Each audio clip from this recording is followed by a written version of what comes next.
Welcome to the Hidden Potential Podcast. I'm your host, Homer Hargrove, and today we're going to be talking about how to delegate effectively. In this episode, I'm going to be talking about the mindset to have when it comes to delegation, the actual practice and application of delegation, and the communication that needs to happen for delegating. At the end of this episode, I'm going to give you 3 takeaways so that you'll be able to apply what we talk about today right away. With that being said, let's get started with a big thought. Depending on where you're starting out in ministry or business, learning how to delegate tasks and responsibilities is key to being able to grow. If you don't learn how to delegate, you will become the cap to your organization or ministry. There's always something more to be done. And so if you don't learn how to put people in the right places, you will not succeed for long. Today, we're going to be able to unpack these things. And just to get started, we're going to start with the mindset, and that is understanding your role. As we talk about the subject, the most important aspect to remember about delegation is that it needs to come from the leader. Delegation has to come from you. Even if people take initiative on certain things, you still need to communicate with them that it is something that needs to be done. If your people aren't stepping up, it's only because you haven't led them to step up in the first place. It's something that we as leaders, we lead people where we want them to go. And so usually leaders, what we do is we start off by doing everything ourselves. You start off doing everything yourself, and I'm talking about everything. Depending on where you're at in leadership, maybe that's a level you're at where you're realizing that you're having to do everything. But when there is a moment where you need to really, this is a moment where you really need to develop ownership. This is that beginning stage is so important because you set the tone of people for the example to follow. So if that's the spot you're at, that's great. Learning how to delegate will still matter to you, but don't try to delegate just because you do not like doing the tasks. Delegation is so much more than that. So set the example, even if it's sweeping. Set the example of sweeping. Whatever it is, you set the example as a leader, and people will follow. Eventually, when the time comes, you will start to accumulate either volunteers, maybe staff, or at least some helpers. Okay, we love some helpers. People love to help. It's very low commitment. It means that they're not really wanting to be a volunteer, but they want to help today. That's okay. And once this happens, you must recognize that this is an opportunity for growth. Anytime people start wanting to volunteer, that means that they have a level of inspiration. Don't let this moment slip by because it is usually more difficult to inspire a second time than compared to the first time.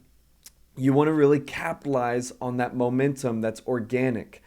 The reason that so many leaders miss out on this moment is usually because of one of 3 reasons. It's either A, they feel too timid or even insecure to ask for help, and they don't want to be seen as someone asking for help all the time. It's this timid and insecure leadership. Or B, they assume that no one will do it like they do it.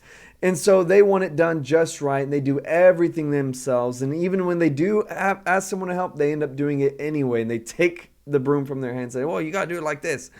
Or C, they feel too busy and overwhelmed already, and you feel like you don't have the time to show anyone or instruct anyone at the very present moment because you already feel 2 steps behind as it is. And you keep going from moment to moment, and when the opportunity comes, you think it'll just be faster if I do it real quick. If I'll just do it this time, and next time I'll show them how to. And next time always turns to next time, and you never end up showing anyone, and so they lose inspiration, they feel not needed, and now you have no volunteers asking if they can help. You have to break out of these mindsets in order to level up your organization, your ministry. If someone is able to do what you're currently doing, that means you will be able to do something else that needs to be done or could be done. You will begin to experience exponential results if you let people help. And this really gets into how you delegate, because a big proponent of delegation is not passing off the things that you don't like to do. That's not what delegation is. Delegation is making opportunity for others to do what anyone could do so that you could do what only you can do. So in order to get started, we're going to go into this practical idea. First, get that mindset right and know that you need to delegate. If you don't, you will cap your own success. And even if you're experiencing success now, it will fizzle and fade because you won't be able to sustain it. Get that mindset right and know that you need to make this an important thing to do. Now, learning how to delegate, the first thing you need to do is you must get organized. I think it's funny that so many times we think that leaders have it all together. And it's almost like we're living this imposter syndrome, this insecurity, that we're the only ones that don't have it together, but everybody else, all the other leaders have it together. Well, maybe that... let me just say that, trust me, no one knows what they're really doing. All of us are just trying to figure it out, but getting organized is often more talked about than actually done. And so let's really just get focused on this idea of getting organized. And we're going to focus specifically on tasks and responsibilities. So I'm going to give you a list of steps to help you get organized. Step 1 is that you need to start out by writing out all the tasks, the roles, and responsibilities that need to be done every week. And once you get more intuitive, you can put every month or every quarter and every year, and you can break up your different tasks daily, weekly, monthly, annually, quarterly. But I'm talking about everything. Like, list out everything. List out moving chairs and putting back chairs. List out texting people invites and reminders. List out creating content and posting content. List all of the possible steps that you can think of. Because in step 2, once you list all of them out, group all these tasks together into general lists that are similar to each other. So for example, once you list everything out, group them together. Everything related to social media tasks can be grouped together and labeled as social media. This is your social media group.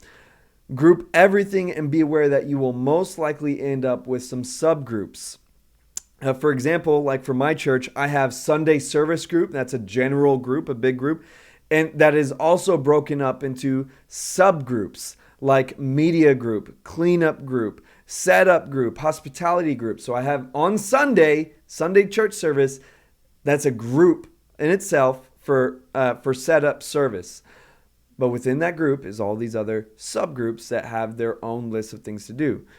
Step 3 is what you need to do is highlight or put your name next to all of the tasks that only you can do. I'm talking about only the tasks that you can do.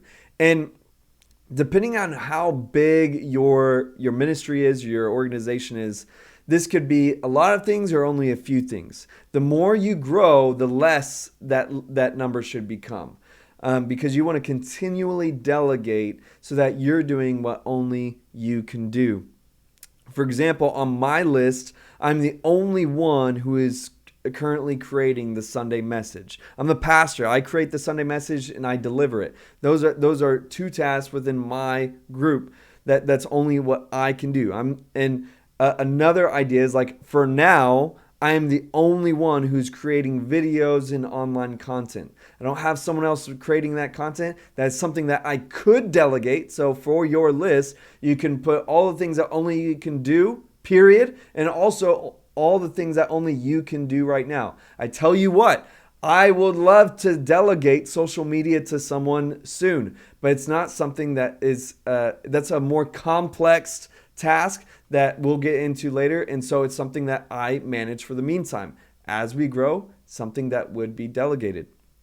But once you list all or highlight all the things that only you can do, divide up and label the remaining tasks as either simple or complex. So you already taken out from this list your tasks, your roles, your responsibilities. And to be clear, That doesn't mean that you just drop all of this off and forget about it. You're still responsible for everything being the leader, but this is where we're learning how to delegate.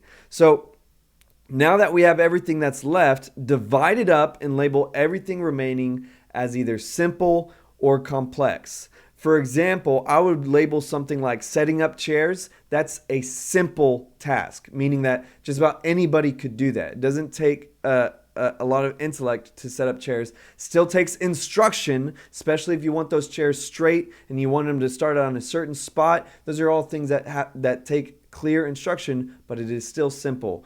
And then there's other things that are more complex. For example, I would label something like something like soundboard and speaker setup. That's more complex. You have to know what you're plugging into what. You can't just turn on the speaker. It has to be done in a precise way. That's a more complex task. So you have all of the list now separated into simple and complex. And now this is where things really get this is where it varies depending on your current size or available people. Okay?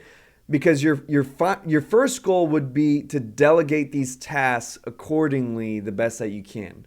And I would start off with the simple tasks and move towards the complex tasks. Because if you can't if there's not a person to fill for all these tasks, and to be clear, people can have more than one task.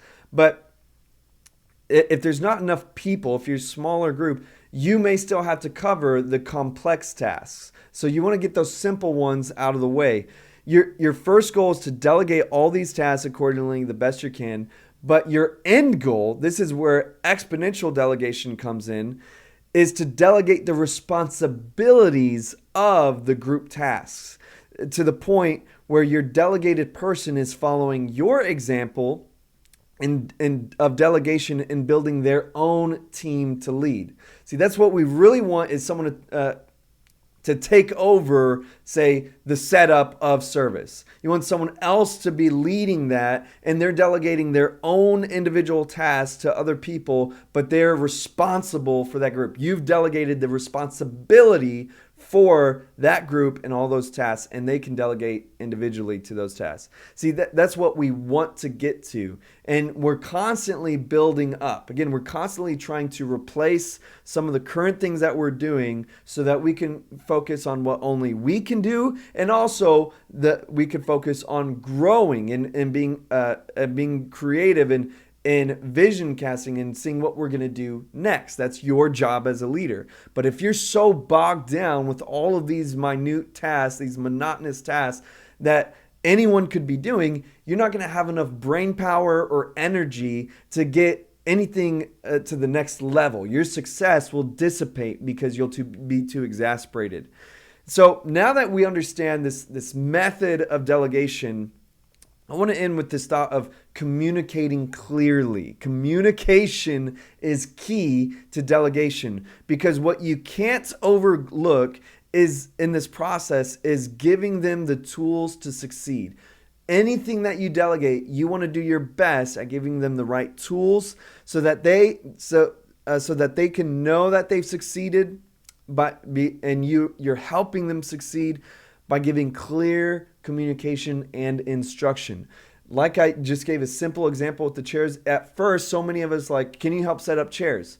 It sounds like, oh, well, that's simple enough, right? But how do you want the chairs? Do you want them in rows? Do you want them in a circle? If you want them in rows, where do you want the row to start? See, all of those things you want to have clear at the beginning, so that they're not constantly feeling like they did it wrong, or you're having to go back again and again because you didn't mention something. I think that a best practice is sometimes to give written instruction along with verbal instruction, and being abundantly clear. Again, you're not trying to micromanage. It's about having. But if someone's doing it the wrong way, if you want it done a certain way, but they're doing it the wrong way, it's not micromanaging to correct that so that they can know how to do it the right way, the way that you're wanting it to happen. And when you give written instruction along with verbal instruction, you're giving an abundance of clarity. I'm not saying that you have to give written instruction for every little piddly task, but I'm saying that when you can, it does help. And you may also need to demonstrate. So you have instruction, then you demonstrate how you want it to be done, and then you could follow up by observing them to doing it so that you can help guide them in succeeding at the goal that you've given them by watching them and see that they're doing it the right way. So it's as a simple acronym when you're delegating. It's an acronym I created called I do. So I do delegate by first I giving instruction, clear instruction, by demonstrating how it should be done, how I want it to be done, and then observing them do it the right way so that I can now move on and do something else. In all of this, remember that there will always be a consistent need to communicate with your team. Don't just delegate this stuff one time and then like, okay, finally got that rid of. I never have to talk about this again. You need to communicate with your team and periodically check on them and how they feel about their roles. You want your team to be happy with what they're doing. You want them to know what they're doing matters. Like setting up chairs matters. It may seem like a mundane task, but you want to show your team that that is an inspiring role, that they're setting up seats for people, for souls to be saved. Like they're doing something meaningful. Service would not be readily to happen if people could not sit down. And you also need to show appreciation as much as you can. I think that the most discouraging thing to a volunteer or staff member is feeling underappreciated. And I don't think that we can necessarily overappreciate someone. You want to give good appreciation for those who are giving participation. So with all that being said, let's get some takeaway for this episode. Number one, write out all the tasks that need to be done and identify the ones that need to be delegated. Let me say that again. Write out all the tasks that need to be done and identify the ones that need to be delegated. Number two, ask your team members. I always love for us to communicate and collaborate with our team. Ask your team members what areas of your organization they want to work in or grow in. You may be surprised that someone actually has more complex aspirations. You have them moving chairs all the time, but they actually would really like to learn how to do media or your social media. Ask your team members so that you can put them in places that they actually enjoy doing when available. And number three, find one person that you can mentor and teach how to lead with you so that you can delegate real responsibility to. Find someone you can mentor. With all that being said, thank you for tuning in to this episode of the Hidden Potential Podcast. I hope that made a difference in your life, that was edifying for your leadership. Can you do me a favor? Could you leave a rating and review for this episode, for this podcast? It would really mean a lot to me and it'd help others to be able to see this show too. All that being said, thank you for being a part. Have a good life.